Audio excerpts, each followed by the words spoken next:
رانا صاحب، C D F کی تعیناتی کا نوٹیفیکیشن بہت دن اوپر نیچے بات چلتی رہی. 27 نومبر کو chairman joint chiefs of staff committee نے ریٹائر ہونا تھا اور اسی دن اس آفس نے کریٹ ہونا تھا، لیکن یہ تاخیر ہوئی. کچھ بتا سکتے ہیں کیا اسباب تھے پچھلے یہ ایک ہفتے کے دوران جس کی وجہ سے یہ ڈیلے ہوا؟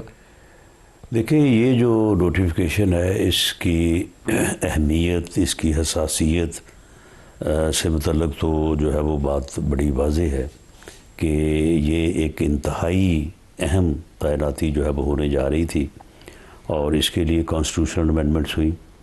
اس کے بعد پھر ریلیونٹ جو لاز تھے ان کو امینڈ کیا گیا، اور اس کے بعد سرٹن ریگولیشنز اور رول جو ہے وہ فریم ہونے تھے. پھر اس کے بعد ان کی اپروول ہونی تھی، اور اس کے بعد پھر اس نوٹیفیکیشن کی جو ہے وہ تکمیل کا مرحلہ جو ہے وہ آنا تھا.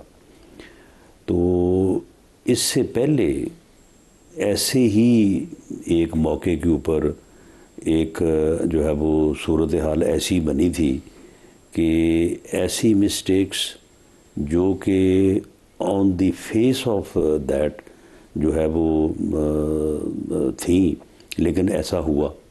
وہ کس معاملے کی مثال دے رہے ہیں؟ جنرل باجوہ والی؟ جی، جنرل باجوہ، جو سپریم کورٹ نے ٹیک اپ کر لیا. یعنی صورت تو یہ ہے نا کہ وزیر اعظم جو ہے وہ ایڈوائس جو ہے وہ بھیجتا ہے، اور اس ایڈوائس کے اوپر پریزیڈنٹ جو ہے وہ اپروول دیتا ہے، یا اس کو جو ہے وہ on the advise of the prime minister, اور اس کے بعد پھر گزٹ نوٹیفیکیشن ہوتا ہے. تو ایسا ہوا کہ وزیر اعظم صاحب نے سیدھا ہی بھیجی، آرڈر بھیجا، اور اس کے اوپر جو ہے وہ نوٹیفیکیشن ہو گیا. پھر بعد میں پتہ چلا تو اس میں پھر دوبارہ کیبنٹ کی اپروول کے بغیر بھیج دیا. تو ایسی چیزیں کیونکہ ہو چکی تھیں تو وہ بھی ذہن میں ہوگا. اب اس مرتبہ ان سارے مراحل کی کو تکمیل تک پہنچانے والے جو بھی